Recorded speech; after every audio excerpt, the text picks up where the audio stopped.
Hello all, welcome to our today's video series on GST registration. Today we'll learn about GST, what is GST registration and some important terms in GST. So hi, my name is Devyani. I work with Deyastra Foundation. Today we have with us CA Jugal Doshi. He is an expert in auditing and taxation, and he is a merit holder in both CA and CS examinations. And I'm happy to say that he has till date done more than 100 seminars on GST. So अभी मुझे कहने की ज़रूरत नहीं. We have a very expert panel with us, and I am very happy to introduce sir. Over to you. Thank you so much, Devyani. Thanks for the great introduction. Yeah, thank you sir, thank you. So sir, GST. So अभी थोड़े एक दो साल पहले हम when we used to visit a restaurant और कोई bill आता था तो उसके नीचे बहुत सारे taxes रहते थे. Now we have shifted to just one saying GST or GST का breakup. So what is this GST? Yes. So, talking about the basic conceptual level, GST में क्या हुआ है, पहले बहुत अलग अलग टैक्सेस थे, एक्साइज था, सर्विस टैक्स था, वैट था, तो ये सब अलग अलग टैक्सेस सब एक साथ आके एक जीएसटी टैक्स बना है. तो इससे क्या होता है, पहले क्या तीन अलग अलग टैक्स होने के बहुत सारे अलग अलग दिक्कतें आते रहते थे, तो एक का सेट ऑफ दूसरे में नहीं मिलता था, वो कॉस्ट बनता था. तो अभी सब टैक्सेस एक साथ आके एक ही टैक्स हो गया है, एंड इसे हम जीएसटी कहते हैं. So GST is basically one nation, one tax, and it has eliminated many taxes which were there earlier. And the main aim of GST is seamless flow of credit. Seamless flow of credit यानी जो कोई भी tax एक businessman भरता है, वो उसका set of लेके उसके सेल्स के अगेंस्ट एडजस्ट कर सकता है. इससे क्या होता है, उनका टैक्सेस के ऊपर टैक्सेस नहीं लगते हैं, और इससे एंड कस्टमर को and customer he actual tax bearer बनता है और बिजनेसमैन को टैक्स बियर नहीं करना पड़ता. ओके, सो सर इसी का मतलब है क्या जो हम टर्म सब जगह पे पढ़ रहे हैं, one tax one nation. So यही, can we sum this up in what you said कि this is one tax one nation, so one nation one tax? yes. So पहले कैसे होता था कि सपोज मैं एक शोरूम हूँ और मैं आपको कोई गुड्स बेच रहा हूँ, सपोज मैं आपको मोबाइल बेच रहा हूँ, तो मोबाइल कंपनी उसके ऊपर एक्साइज ड्यूटी लगाती थी, और वो जब बेचती थी तो ये एक्साइज ड्यूटी बाद में ट्रेडर वापस लगाता नहीं था और उसका सेट ऑफ भी नहीं देता था. तो that was only on the stage of manufacturer. अभी जीएसटी में क्या हो गया है, जीएसटी हर लेवल पे लगता है. मैन्युफैक्चरर को भी भरना है, ट्रेडर को भी भरना है, और हर लेवल को उनके परचेज का सेट ऑफ मिलता है. तो सपोज यही मोबाइल फैक्ट्री ने 10,000 में बेचा तो वो 10,000 पे जीएसटी भरेगा, डिस्ट्रीब्यूटर ने 11,000 पे बेचा तो वो 11,000 पे भरेगा और 10,000 का सेट ऑफ लेगा. मतलब उसने जो इंक्रीमेंटल 1,000 या उसके ऊपर वो भर रहा है, और अगर वो कस्टमर के हाथ में आने तक उसकी कीमत 15,000 हो रही है, तो कस्टमर उसके ऊपर 15,000 टैक्स भरेगा. मतलब जो टैक्स पूरा है वो पूरा कस्टमर ने भरा है, and businessman is just a facilitator. वो सिर्फ कस्टमर के बिहाफ पे ये टैक्स कलेक्ट करके गवर्नमेंट को भरता है. ओके, तो अभी ऐसे कह सकते हैं हम कि ये प्रोसेस थोड़ी सी सिंप्लीफाई हो गई है. अगर हम अर्लियर टैक्स से कंपेयर करेंगे तो जी हाँ, जरूर बहुत सिंप्लीफाई हो गई है. पर मैं ये भी कहूंगा कि इसके आगे भी बहुत सिंप्लीफाई होती रहेंगी. पर कोई भी लॉ जब नया आता है तो उसमें बहुत सारे इश्यूज आते हैं, और डेवलपमेंट ये जो है ये that is a continuous process. तो इसके आगे भी सिंप्लीफिकेशन के लिए बहुत सारी चीजें हैं जीएसटी में. But at the same time when we compare with the earlier laws, GST is a very simple law as compared to earlier laws, और इससे बहुत सारे फायदे हुए हैं. Okay Okay, sir. So, my next question to you was, abhi, which businesses should register to GST? So किसने GST registration लेना चाहिए? सो अभी जीएसटी में ऐसा है कि टर्नओवर क्राइटेरिया के ऊपर रजिस्ट्रेशन है। अगर आपका टर्नओवर क्राइटेरिया के ऊपर साल में व्यवहार हो रहे हैं, फॉर एग्जांपल गुड्स के लिए जो है वो कई स्टेट्स में 40 लाख है, जो स्पेशल कैटेगरी स्टेट्स है, जैसे कि वो मोस्टली नॉर्थ ईस्टर्न स्टेट्स है, वहां पे 20 लाख है, या कुछ कुछ जगह तो उन्होंने अभी तक 10 लाख रखा है। तो अगर गुड्स है तो उसके लिए 40 लाख का टर्नओवर लिमिट है, और अगर सर्विसेज है तो उसके लिए 20 लाख का लिमिट है, और स्पेशल कैटेगरी स्टेट्स में 10 लाख का लिमिट है।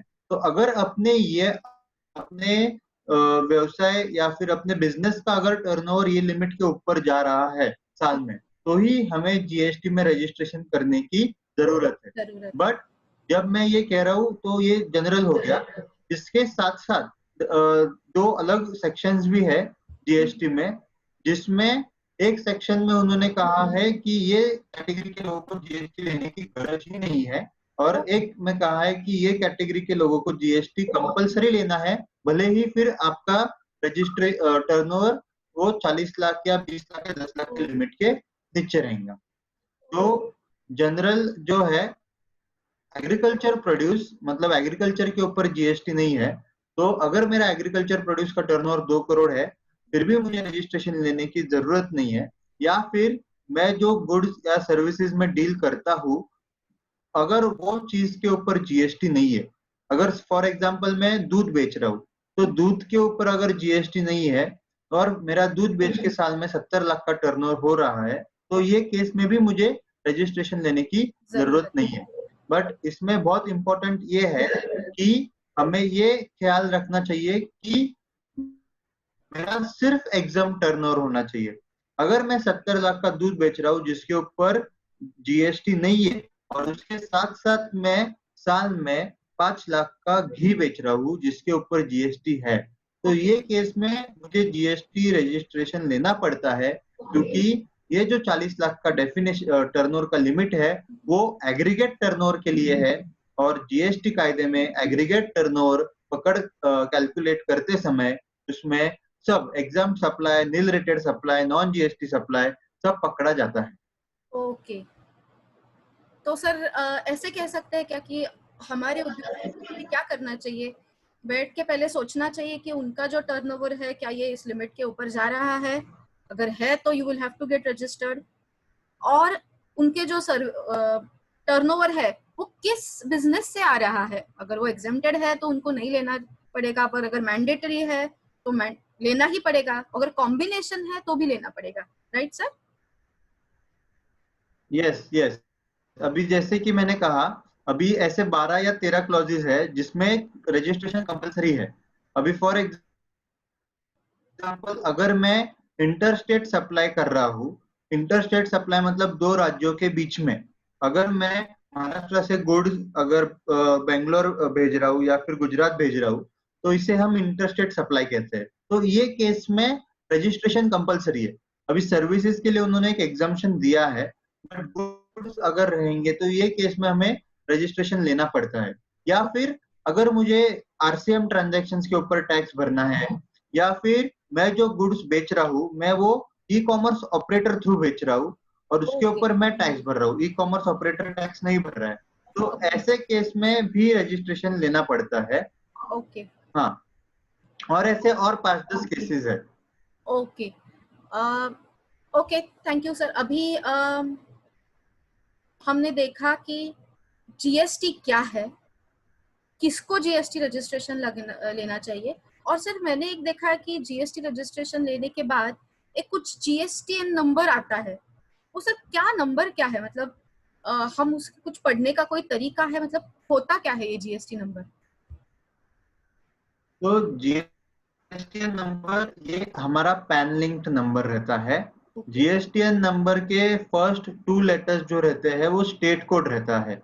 जैसे अभी this is one nation one tax, तो हर पूरे इंडिया में एक ही जीएसटी है, but at the same time हमारे इंडिया में स्टेट्स है या फिर यूनियन टेरिटरीज है, तो भले ही ये वन नेशन वन टैक्स है, हमें स्टेट वाइज रजिस्ट्रेशन लेना पड़ता है, क्योंकि हर स्टेट को उसके शेयर का टैक्स जाना चाहिए। तो जब हम स्टेट वाइज रजिस्ट्रेशन लेते हैं तो फर्स्ट टू हर स्टेट को एक रजिस्ट्रेशन कोड दिया है। जैसे महाराष्ट्र का 27 है, गुजरात का 24 है, ऐसे हर स्टेट को कोड दिया है।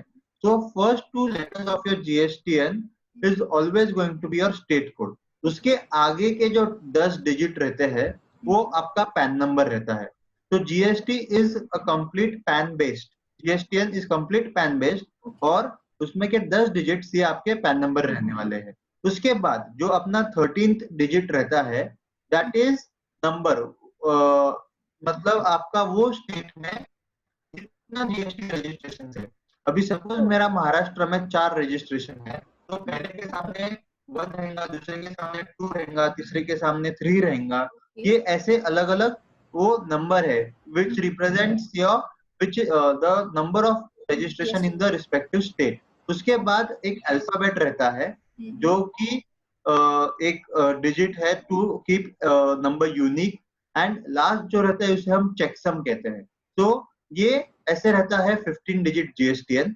इसमें से पहले 12 digits are very important to know कि यह किसका है, उसका पैन नंबर क्या है और वो कौन से स्टेट का है। ओके तो सर किसी का जीएसटी नंबर देख के नाउ वी कैन आइडेंटिफाई कि ये बिजनेस कौन से स्टेट में लोकेटेड है, उसका पैन नंबर क्या है, और उस स्टेट में उसके पास कितने सारे जीएसटी रजिस्ट्रेशन है, राइट? हाँ, तो जनरली आपने अगर जीएसटीएन जीएसटी वेबसाइट पे डाला तो वहाँ पे भी एक सर्च का ऑप्शन रहता है, और वहाँ पे सर्च करके भी वो पैन नंबर के अगेंस्ट कितने जीएसटी रजिस्ट्रेशन है ये हमें समझ में आ सकता है। Okay okay so that was very good information, क्योंकि I didn't know how to read this GSTN number. इतना लंबा चौड़ा नंबर आज तक मैंने देखा था, पर हाउ टू रीड इट ये मैंने नहीं सोचा था। And it's a good information. You should know you have taken GST registration for your business and now you should know कि कैसे उसको पढ़ते हैं। वी पे बिल्स, हमको जो जीएसटी का बिल आता है उसमें नंबर तो पढ़ना तो आना चाहिए। This is basic. So thank you, sir. Thank you for sharing this Yes. information. And we will have one more video. Stay tuned for the next video. हम जानेंगे next video में some important terms of GST registration and some practical examples. Thank you, sir.